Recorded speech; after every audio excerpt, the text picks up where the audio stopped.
Ассалаумағалейкум бауырлар, Еркебұлан Тоқтар бауырымыз Голдпен кездесті. Екеуі, екі жігіт наурызда, яғни мартта жекпе-жек өткізуге келісіп жатыр. Жекпе-жек болғанда белгісіз әлі қандай ережемен жекпе-жек өткізетіні. Маған өзіме белгісіз болып тұр. Бұлар жаңағы кулачкада, болмаса бокс ма, болмаса ММА-ның ережесімен жекпе-жек өткізе ма. Сол маған белгісіз болып тұр. Бірақ мына Еркебұлан мен Голдтың видеосын Октагон лига шығарып қойыпты. Соған қарағанда бұлардың жекпе-жегі осы ММА-ның ережесімен болады деп отырмын енді. Егер қараңдар, бұл екі жігіт ММА-ның ережесімен жекпе-жек өткізетін болса, біздің Еркебұланда шанс кішкене көбірек деп ойлаймын. Өйткені Еркебұлан ММА-да біраз жылдан бері төбелесіп келе жатыр. Голдқа қарағанда тәжірибелі ма деп ойлап отырмын. Базар жоқ, Голдта мықты жігіт, мықты мощный жігіт, бірақ бұл жігіттің мен ММА-дағы бойларын көрмеппін өз басым. Бұлай кулачкадағы бойларын көргем, мықты мощный, мықты жігіт, мықты жауынгер. Бірақ ММА-да Еркебұланның кішкене тәжірибесі көбірек, опыты көбірек па деп ойлаймын. Егер мына наурызда төбелесек деп отыр ғой, осы наурыздағы жекпе-жектері ММА-ның ережесімен болатын болса, Еркебұланда шанс көбірек жеңіске жетуге. Ал егер бұлар жаңағы наурызда ММА емес, кулачка болмаса бокс жазатын болса, онда шанс 50-50. Мына Голд стойкада мықты жігіт, мынау жақсы нетіп қояды, стойкада жақсы төбелесіп қояды. Егер жаңағы стойкада өтетін болса жекпе-жек, жаңағы тік тұрып төбелесетін жекпе-жек болса, кулачка болмаса бокс болатын болса, шансы 50-50. Ал егер ММА болатын болса, онда біздің Еркебұланда шанс көбірек болады. Сонда бокс немесе кулачка болса, шансы 50-50. Ал егер ММА болатын болса, шанс енді 70-те 30, 60-та 40 біздің Еркебұлан бауырымызда кішкене шанс көбірек болады деп отырмын.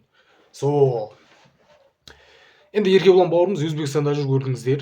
Бұл жігіт негізі Еркебұлан бокс жаза деген. Ертең ғой деймін, қателеспесем. Тимур Никулин дейтін жігіт бар ғой. Поби ММА қарап жүрген жігіттер болса дайын шығар. Сонымен бокс жасқалы жатыр екен. Сонымен бокс жасуға келген, сол кезде мына Голдпен кездесіп қалған ғой енді. Жаңа Еркебұлан Өзбекстанда жүр ғой. Өзбекстан гайлері тоқтатып фотоға түсіп отыр екен да. Соны біреу жазып кетті ғой, гайлер Еркебұланға визит жасап отыр ма деп. Базар жоқ. Базар жоқ, Өзбекстан әдемі қарсы болды, Еркебұлан красавчик. Енді жаңа Еркебұланның бұл Никулинмен болатын боксы жайлы айтайық. Мына Никулин бар ғой, мынау қиын қарсылас, мынау. Оңай жекпе-жек болмайды деп отырмын Еркебұлан үшін. Мен білмей қалыппын, Еркебұлан төбелеседі деген әңгіме шықты ма? Аяғысына шығып кеткен сияқты ғой бұлар. Естуіміз керек еді ғой. Мен мына алдымен Еркебұланмен Голдтың кездескен видеоларын көрдім.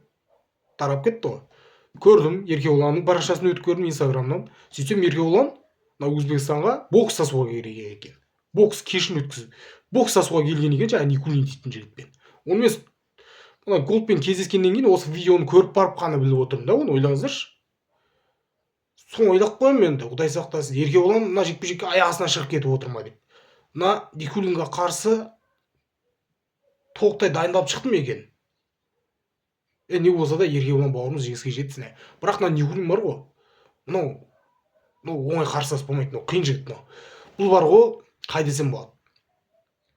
Бұны тез нокаутқа жібермесең, жекпе-жек созыла беретін болса, қиындау мынау. Нокаутқа жіберіп, бытшын шығып ұту керексің бұны. Досрочно ұту керек мына жігітті. Әйтпесе былай жекпе-жек созылып кетсе, мынау төрешілердің шешіміне дейін барып жатса, мынау қиындау болады. Не болса да Еркебұлан бауырымнан бірдеңе жеңеді. Сол, жігіттер қалай ойлайсыңдар? Голдпен біздің Еркебұлан жайлы. Кім мықты? Қайсы жігіт мықтырақ? Жаңағы бокс жазатын болса, кулачкада жекпе-жектер болатын болса, Еркебұлан мен мына Голд кім жеңеді? Ал егер ММА болатын болса, кім жеңеді? Еркебұлан мен осы Голд. Сол жайлы өз ойларыңызды жаза кетіңіздер. Жақсы.